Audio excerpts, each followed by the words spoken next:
MSIL ಮಳಿಗೆಯೊಂದರಲ್ಲಿ ದಲಿತ ಮಹಿಳೆಯನ್ನ ವಿವಸ್ತ್ರಗೊಳಿಸಿ ಹಿಂಸೆ ನೀಡಿರುವ ಅಮಾನವೀಯ ಪ್ರಕರಣಕ್ಕೆ ಸಂಬಂಧಿಸಿದಂತೆ ಗೃಹ ಸಚಿವ ಜಿ ಪರಮೇಶ್ವರ್ ಅವರು ಪ್ರತಿಕ್ರಿಯೆ ನೀಡಿದ್ದಾರೆ. ಈ ಘಟನೆಯ ಬಗ್ಗೆ ಸಂಪೂರ್ಣ ಮಾಹಿತಿ ಪಡೆಯುತ್ತೇನೆ. ಇಂತಹ ಪ್ರಕರಣಗಳ ತನಿಖೆಗಾಗಿ ಪ್ರತ್ಯೇಕ ವಿಭಾಗಗಳಿದ್ದು ಯಾರು ತಪ್ಪು ಮಾಡಿದ್ದಾರೋ ಅವರ ಮೇಲೆ ಕಾನೂನು ಕ್ರಮ ಜರುಗಿಸುವುದು ನಿಶ್ಚಿತ ಎಂದು ಭರವಸೆ ನೀಡಿದ್ದಾರೆ. ಇದೇ ಸಂದರ್ಭದಲ್ಲಿ ಮುಖ್ಯಮಂತ್ರಿಗಳು ಸಿಡಬ್ಲ್ಯೂಆರ್ಸಿ ಸಭೆಗೆ ಹೋಗುತ್ತಿರುವ ಬಗ್ಗೆ ಮಾಧ್ಯಮಗಳು ಪ್ರಶ್ನಿಸಿದಾಗ ಸಚಿವರು ತೀವ್ರ ಅಸಮಾಧಾನ ವ್ಯಕ್ತಪಡಿಸಿದ್ದು, ಎಲ್ಲದಕ್ಕೂ ಉತ್ತರ ನೀಡಲು ನಾನೇನು ಸರ್ಕಾರದ ವಕ್ತಾರನೇ ಎಂದು ಪ್ರಶ್ನಿಸುವ ಮೂಲಕ ಪತ್ರಕರ್ತರ ಮೇಲೆ ಗರಂ ಆಗಿದ್ದು, ನೀವು 100 ಪ್ರಶ್ನೆ ಕೇಳಿದರೆ 100ಕ್ಕೂ ಉತ್ತರ ಕೊಡಲು ನಮಗೆ ಸಾಧ್ಯವಿಲ್ಲ. ನನಗೆ ಸಂಬಂಧಪಟ್ಟ ಇಲಾಖೆಯ ಬಗ್ಗೆ ಕೇಳಿದರೆ ಉತ್ತರಿಸುತ್ತೇನೆ. ರಾಜಕೀಯ ವಿಚಾರಗಳಿದ್ದರೆ ಕೇಳಬಹುದು, ಆದರೆ ಪ್ರತಿಯೊಂದು ಆಡಳಿತಾತ್ಮಕ ವಿಷಯಕ್ಕೂ ನನ್ನನ್ನೇ ಪ್ರಶ್ನಿಸುವುದು ಸರಿಯಲ್ಲ ಎಂದು ಸಚಿವರು ನೇರವಾಗಿ ನುಡಿದಿದ್ದಾರೆ. ಸಚಿವರ ಈ ಆಕ್ರೋಶದ ನುಡಿಗಳು ರಾಜಕೀಯ ವಲಯದಲ್ಲಿ ಚರ್ಚೆಗೆ ಕಾರಣವಾಗಿದೆ.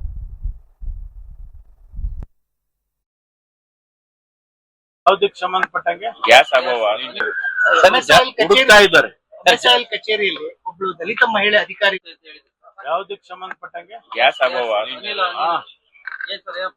ಇಲ್ಲ, ಅವರು ಸಂಬಂಧಪಟ್ಟ ಸಚಿವರಿದ್ದಾರೆ. ಈಗಾಗಲೇ ಮುಖ್ಯಮಂತ್ರಿಗಳು ಕೇಂದ್ರಕ್ಕೆ ಬರೆದಿದ್ದಾರೆ, ನಮ್ಗೆ ಕೊಡ್ಬೇಕಾದಂತ ಅಲಾಟ್ಮೆಂಟ್ ಅನ್ನ ಕೊಡಿ ಅಂತ ಹೇಳಿ ಈಗಾಗಲೇ ಬರ್ಕೊಂಡಿದ್ದಾರೆ. ಅದಕ್ಕೆ ಸ್ಪಂದಿಸಬೇಕಿದೆ. ಈಗೇನೋ ಸೀಸ್ ಫೈರ್ ಆಗ್ತಾ ಇದೆ ಅಂತ ಹೇಳಿ ಎಲ್ಲ ಸುದ್ದಿಗಳು ಬರ್ತಾ ಇದೆ. ಈ ಸಂದರ್ಭದಲ್ಲಿ ಹೆಚ್ಚು ಹಡಗುಗಳು ಪಾಸ್ ಆದ್ರೆ ಅದು ನಮಗೂ ಕೂಡ ನಮ್ಮ ಹಡಗುಗಳು ಕೂಡ ಬರುತ್ತೆ. ಬಂದ ಮೇಲೆ ಈ ಒಂದು ಸಮಸ್ಯೆ ಬಗೆಹರಿಯುತ್ತೆ ಅಂತ ಹೇಳಿ ಅಂದ್ಕೊಂಡಿದೆ. ಒಳ ಮೀಸಲಾತಿ ಸಂಬಂಧಪಟ್ಟಂಗೆ ಎಲೆಕ್ಷನ್ ಯಾವಾಗ ವಿಶೇಷ ಅದೇ ಈಗ ಮುಖ್ಯಮಂತ್ರಿಗಳು ಸಭೆ ಕರಿಬೇಕು. ಕ್ಯಾಬಿನೆಟ್ ಅಲ್ಲಿ, ರೆಗ್ಯುಲರ್ ಕ್ಯಾಬಿನೆಟ್ ಅಲ್ಲೇ ಚರ್ಚೆ ಮಾಡಬಹುದು ಅಥವಾ ಸ್ಪೆಷಲ್ ಮೀಟಿಂಗು ಕೂಡ ಕರಿಬಹುದು. ಅದು ಮುಖ್ಯಮಂತ್ರಿಗಳ ತೀರ್ಮಾನ. ಖಂಡಿತವಾಗಿ ಅದು ಯಾವಾಗ ಬರುತ್ತೆ ಸಬ್ಜೆಕ್ಟ್ ನಾವೆಲ್ಲರೂ ಕೂಡ ಒಂದು ಯಾರಿಗೂ ಕೂಡ ಅನ್ಯಾಯ ಯಾವುದಕ್ಕೆ ಸಂಬಂಧಪಟ್ಟಂಗೆ ಗ್ಯಾಸ್ ಅಭಾವ ಇಲ್ಲ, ಅವರು ಸಂಬಂಧಪಟ್ಟ ಸಚಿವರಿದ್ದಾರೆ. ಈಗಾಗಲೇ ಮುಖ್ಯಮಂತ್ರಿಗಳು ಕೇಂದ್ರಕ್ಕೆ ಬರೆದಿದ್ದಾರೆ, ನಮ್ಗೆ ಕೊಡ್ಬೇಕಾದಂತ ಅಲಾಟ್ಮೆಂಟ್ ಅನ್ನ ಕೊಡಿ ಅಂತ ಹೇಳಿ ಈಗಾಗಲೇ ಬರ್ಕೊಂಡಿದ್ದಾರೆ. ಅದಕ್ಕೆ ಸ್ಪಂದಿಸಬೇಕಿದೆ. ಈಗೇನೋ ಸೀಸ್ ಫೈರ್ ಆಗ್ತಾ ಇದೆ ಅಂತ ಹೇಳಿ ಎಲ್ಲ ಸುದ್ದಿಗಳು ಬರ್ತಾ ಇದೆ. ಈ ಸಂದರ್ಭದಲ್ಲಿ ಹೆಚ್ಚು ಹಡಗುಗಳು ಪಾಸ್ ಆದ್ರೆ ಅದು ನಮಗೂ ಕೂಡ ನಮ್ಮ ಹಡಗುಗಳು ಕೂಡ ಬರುತ್ತೆ. ಬಂದ ಮೇಲೆ ಈ ಒಂದು ಸಮಸ್ಯೆ ಬಗೆಹರಿಯುತ್ತೆ ಅಂತ ಹೇಳಿ ಅಂದ್ಕೊಂಡಿದೆ.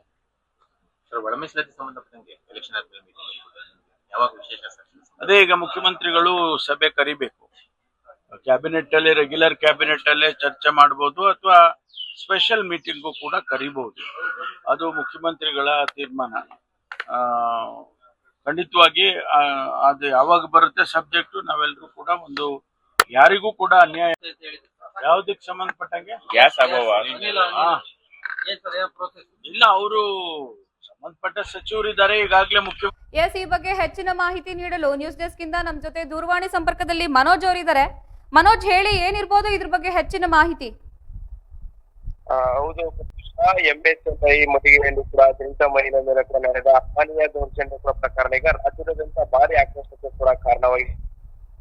ಈ ಘಟನೆಗೆ ಸಂಬಂಧಿಸಿದಂತೆ ಗೃಹ ಸಚಿವರಾದಂತಹ ಜಿ ಪರಮೇಶ್ವರ್ ಕೂಡ ಪ್ರತಿಕ್ರಿಯೆಯನ್ನ ನೀಡಿದ್ದಾರೆ. ಪ್ರಕರಣದ ಸಂಪೂರ್ಣ ಮಾಹಿತಿ ಪಡೆದು ನಾನು ತಪ್ಪಿತರ ವಿರುದ್ಧ ಕಾನೂನು ಕ್ರಮ ಏನ್ ಕೈಗೊಳ್ಳಬೇಕು ಅದನ್ನ ಸ್ಪಷ್ಟವಾಗಿ ನಾವು ಅದನ್ನ ಮಾಡೇ ಮಾಡ್ತೀವಿ ಕೂಡ ಸ್ಪಷ್ಟಪಡಿಸಿದ್ದಾರೆ ಅಂತ ಹೇಳ್ಬೋದು. ಸಚಿವರು ಹೇಳಿದ್ದಾರೆ, ಈ ಪ್ರಕರಣಕ್ಕೆ ಗಂಭೀರವಾಗಿ ತನಿಖೆ ನಡೆಯುತ್ತದೆ, ಯಾರು ತಪ್ಪು ಮಾಡಿದ್ದಾರೋ ಅವರ ವಿರುದ್ಧ ಕೂಡ ಕಟ್ಟುನಿಟ್ಟಿನ ಕ್ರಮ ಕೂಡ ಜರುಗಿಸಲಾಗುತ್ತೆ ಎಂದು ಕೂಡ ಭರವಸೆಯನ್ನ ಮಾಧ್ಯಮದವರಿಗೆ ನೀಡಿದ್ದಾರೆ ಅಂತ ಹೇಳ್ಬೋದು. ಆದ್ರೆ ಇದೇ ವೇಳೆ ಮಾಧ್ಯಮಗಳು ಕೂಡ ಸಿಎಂ ಸಭೆ ಕುರಿತಾಗಿ ಪ್ರಶ್ನೆ ಕೇಳಿದಾಗ ಸಚಿವರು ಅಸಮಾಧಾನ ಕೂಡ ವ್ಯಕ್ತಪಡಿಸಿದರು. ನಾನೇನು ಸರ್ಕಾರದ ವಕ್ತಾರನ, ಪ್ರತಿಯೊಂದು ಪ್ರಶ್ನೆಗೂ ಉತ್ತರ ಕೊಡಲು ಸಾಧ್ಯವಿಲ್ಲ ಎಂದು ಕೂಡ ಪರಮೇಶ್ವರ್ ಏನಂದ್ರೆ ಗರುವಾಗಿ ಕೂಡ ಪ್ರತಿಕ್ರಿಯೆಯನ್ನು ನೀಡಿದ್ದಾರೆ ಅಂತ ಹೇಳ್ಬೋದು. ಈ ಹೇಳಿಕೆಗಳು ಕೂಡ ರಾಜಕೀಯ ವಲಯದಲ್ಲಿ ಚರ್ಚೆಗೆ ಗ್ರಾಸವಾಗಿದ್ದು ವಿರೋಧ ಪಕ್ಷಗಳು ಕೂಡ ಟೀಕೆ ಕೇಳಿರುವ ಸಾಧ್ಯತೆ ಕೂಡ ಇದೆ. ಒಟ್ಟಾರೆಗೆ ಪ್ರಕರಣ ತನಿಖೆ ಕೂಡ ಮುಂದುವರಿದ್ದು ಸರ್ಕಾರದ ಕ್ರಮ ಕೈಗೊಳ್ಳುವುದಾಗಿ ಹೇಳಿದೆ. ಆದರೆ ಸಚಿವ ಮಾಧ್ಯಮಗಳ ಮೇಲಿನ ಆತಂಕ ಕೂಡ ಸಮಾನವಾಗಿ ಗಮನ ಸೆಳೆಯುತ್ತಾ ಇದೆ ಅಂತ ಹೇಳ್ಬೋದು.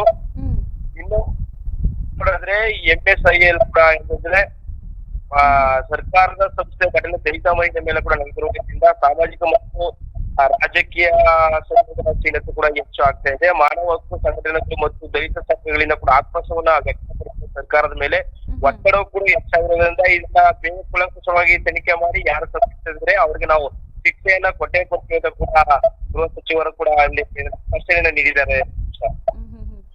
ಧನ್ಯವಾದಗಳು ತಮ್ಮೆಲ್ಲ ಮಾಹಿತಿಗೆ ಮನೋಜ್.